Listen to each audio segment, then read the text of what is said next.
is Ernest Maggi. I came to the United States in December 10, 1957. My father was already here. He came before us, and I was left in Italy with the farm and the oldest one.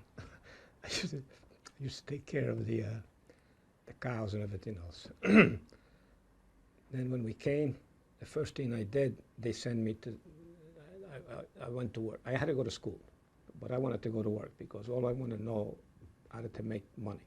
So I went to school because it was under the age of 16. So I had to go to school until I was 17. So I went to continuation school for 4 months. Once I got the age, I went to work. They took me to work in the woodworking factory, structural display. And what they do, they made me clean the toilets, clean the offices, the toilets first. And I was doing such a nice job. Ladies in the offices, they complained. They says, every time we go, there's a guy cleaning. So could you please tell us to do something else? So they said, sweep the floor in the woodworking shop. In those days, there was no dust collectors. They used to cut the wood, the dust would be on the floor. But I was there with the broom. The dust didn't even hit the floor. I used to clean by the machines. And the machine operator complained to the boss. They says, we can't work. The guy's there with the broom. Every time we move, he's sitting in the feet, he's cleaning it. Make him do something else. All right, so they put me in shipping. And I went down in shipping, and I stood there for about 3 or 4 months. And then everybody liked me. The boss liked me, and then he says, we're slow, but we don't want to lay you off. We'll find you a job. And they found a job for me in New York as a messenger.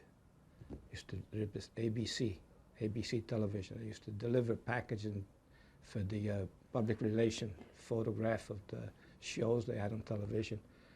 But I never took the subway, so they used to give me 15 cents for the subway, to take the subway to go and deliver it, but I was afraid to take the subway, so I used to put the 15 cents in my pocket and I used to run. So I ran to Manhattan, up and down, it was all over. Then they says, what are you doing? You crazy? So that was my second job. I was paying the same thing. I got a $2 raise. I was getting $42 a week at that time. I used to get $44.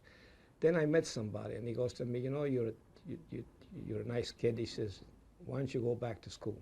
He said to me, go back to school, and because you don't want to be a messenger all your life.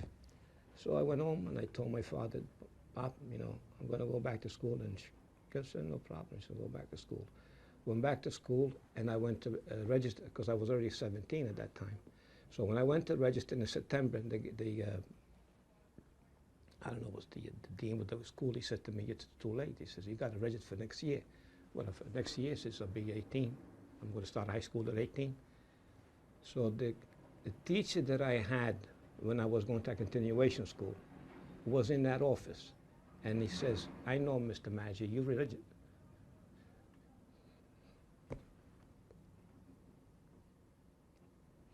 You registered. That changed my life. Sorry. Went to school. I went in the honors. I graduated, and I went to the electrical into work. So I went to work. I went to work with this company in the city, and I stood there for 6 years. Not only I stood there, but they used to pay me a higher rate so they can make me do work that I wasn't I was supposed to get the pay, but I didn't have the time. But they always pay me more than everybody else because they wanted me to stay. And then after 6 years, I got my license. In 1968, I got my license. In 1969, I opened up my business, and I'm still working. I was born in Tarsogno. It's Alta Valtaro. It's 4 kilometers from Liguria, from the Confini, Cento Croce, and we're under the province of Parma, but we're on the last town, then is the Liguria. So I was born Comune di Tornolo, Tarsogno, and I worked as a, I was a little tough kid when I was young. You know, my mother had to keep me in line. My father never said anything. Well, my mother used to keep me in line, but it was good. I thank God that I had a mother and father that never did they say, you can do that, you can do this. They used to watch me, but they always let me free. I used to be out. I was never home. I used to be any place they found me. Any place that they had over there, he was it. The teacher says that in school they had to put me by myself because he said that near Ernesto Maggi, even the rocks move. So he put me, Graziano Comote, I never forgot that teacher I had. I had him for 2 years, but he was some teacher. I think he was ahead of his time, about 50 years, because he taught us how to play baseball. Never heard of it, didn't know what it was until I came here. He taught us music. He taught us one room school, one class, you know. First, second, and third was one in the morning. No, one room was first, second, and third, and the other room was fourth and fifth. And I had them for the 4th and 5th grade. And that was at 10 years old. I finished. Then I went with the farm. Then I came here. So when I went to school here, that I went back to school here, I realized how much that teacher taught me over there. I was prepared. I was like the other ones. I went in with the students that were here. They had 8 years at school. They were my level. I was 14 when the first time I came. My father was here. My father came first, okay. And then he called up for us. You know. We came with my sister, my first sister, because she was 19. So if she would have waited until she was 21, then she couldn't come anymore, because she wasn't a child. So that's why she came with him, and then we came. My mother and my 2 brothers and a sister, and my father and sister were already here. So there's 7 of us. In the same boat? Same boat. Christopher Columbus. 8 days. 4 days I was on the top, and 4 days I was thrown up. I met Hilda's husband in New York, because he was born here. Well, since I was in electrical, I was in construction, I had a business, so I used to go to the clubs to meet people, other business people, other work, trades. With all the Italian club, there was quite a few of them. There was this family club that was started in 1927, I think. It helped us. It helped us because we used to meet other people. There was the Friulana, Famiglia Furlana club, which my wife is Friulana, and she belonged to there. That's more or less the same type of club as this here. And then there was the Van Est club in the Bronx, which was another club, more or less like the family club. That there was a lot of people, even politicians used to come there. So I had made a lot of connections through these clubs, and other clubs that I that I joined or I was invited, like the Lions Club. That's what I made a lot of contacts, and it helped me in my business. It helped me to go ahead. I found some nice people, really. Not many, but nice people that I was always helped. I was always treated equal. Whether it was the country that was set up that way, but it was nice. There was never. I got name called. Anybody, I know, plenty of time, but it didn't bother me. I came here through contacts. People that invited me, and then I became a member. Just like the other ones. When I got married in 1970, that's when I went to the Furlan Club. My wife's a Furlana, so I went to that club, and I used to. Oh, We are almost like a group, you know, because one club goes to the others, and the parties that we have is getting less and less people, so we attract from other clubs, and we attend their affairs, they attend our affairs, so which is, I like to see the young kids come into the club just to keep it up, because it's important. My grandsons, I try to bring them too, whenever I can. But let's hope that we can, you know, expand on that, and it's also good for a good contact with my town, in the Valtarese. Everybody knows. Most of the people are from that area, so when you go back, they know us and we know them, and it's a good good correspondence. You know what to go to. I go every year, twice a year, sometimes more. Yeah, I go every year. Yeah. We have a house in Tarsogno, and I have a house in Friuli, so we gotta take care of that too. So we go. My wife goes there the whole summer, and I go whenever I can. You know, during the summer or in the winter, I always go twice or 3 times a year. I always go back, for some reason, I always go back to people that I met when I was in Italy. I always remember them. There are some people that left you with something. I remember a guy asked me to go to work.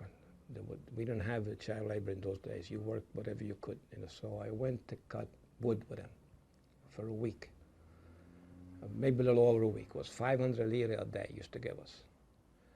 To me, I don't care about the money, but just to go into the osteria and say that I was working, that's all I wanted to say. And it was Monteverdi, Amabile Monteverdi, nice person. He owed me 5,500 lire, which is about $9 was at that time, $19. And we didn't ask. You didn't ask for money. They gave it to you. The night that I left to come here, we were in the house, we were packing the stuff. He sends his son, rings the bell to my house, and he goes to me, my father owes you 5,500 lire. Never forgot that. In fact, unfortunately, the guy died in an accident with the truck, with a Jeep in the mountain.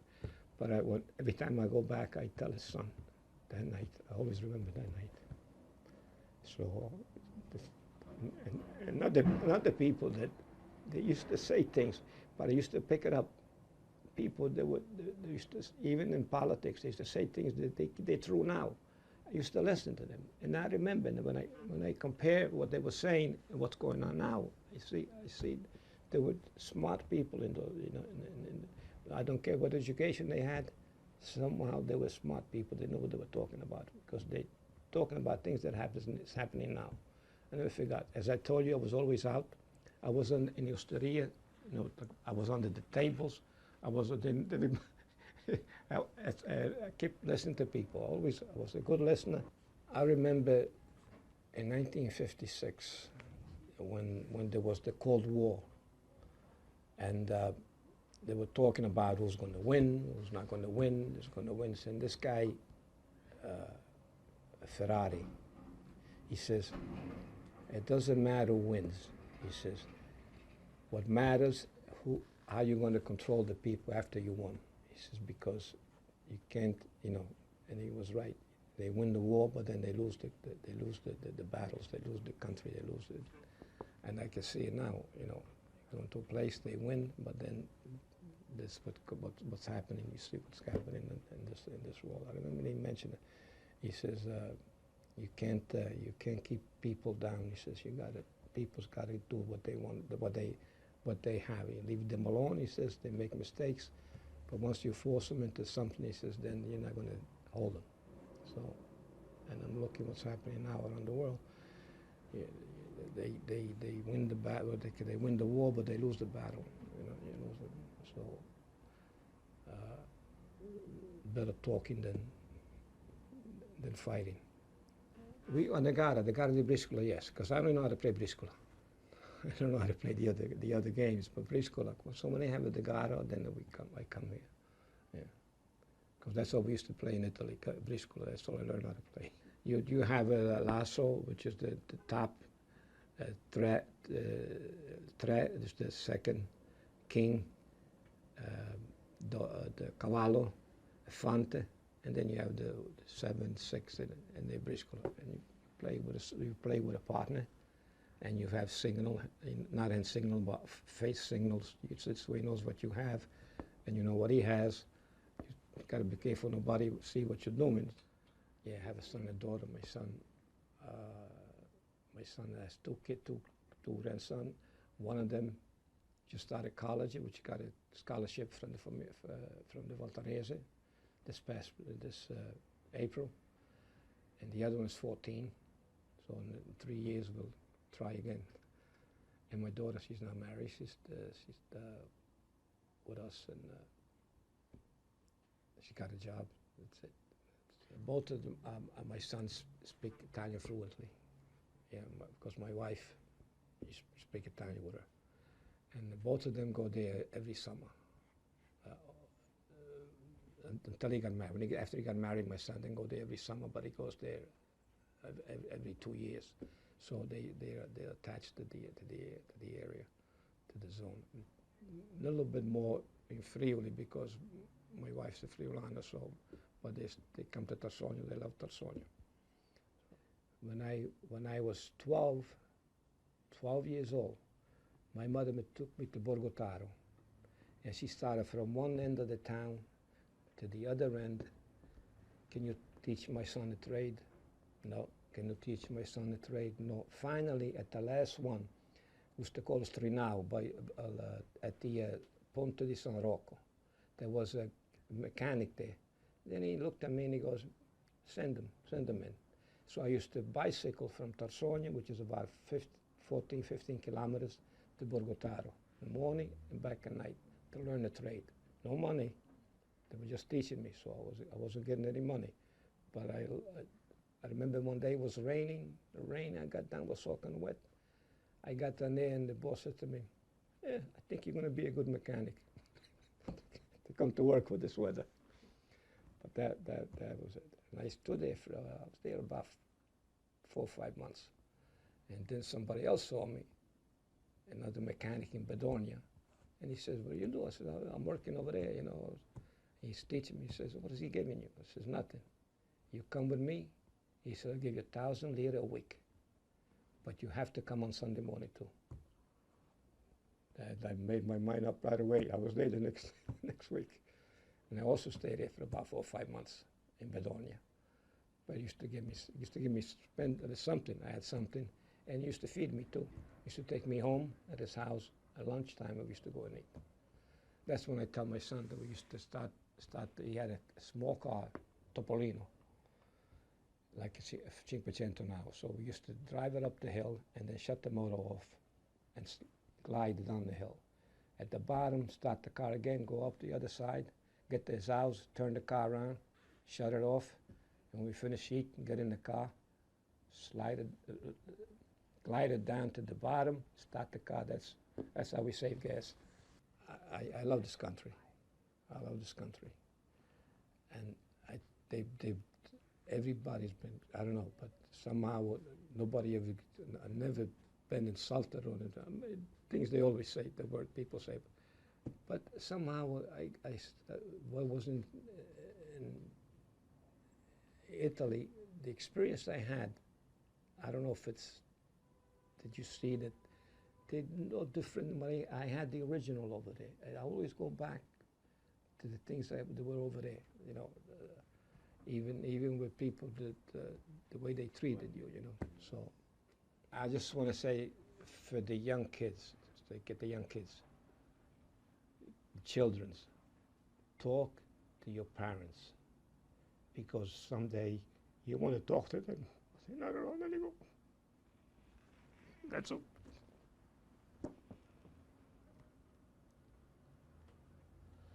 That was told to me by somebody in Italy. The best years I had with my father was the last 10 years of his life. He died in 95. And that's when I realized what the guy had told me one time. I thought was never, I always talked to my parents, but I never got close to my, like say, talk about things that you certainly want to say some things, and my mother and my father, both of them. Because I lived with them for 30 years, 28 years. When I got married, I was 28, so. But you never think about it. You don't think about these things. Even though you were told about it, you don't think about it. Later, then, when they're not there anymore, then you realize that But the best 10 years with my father was because I used to go to Italy, come back and tell him the story. And he would listen to me, or tell me, listen to it, what happened.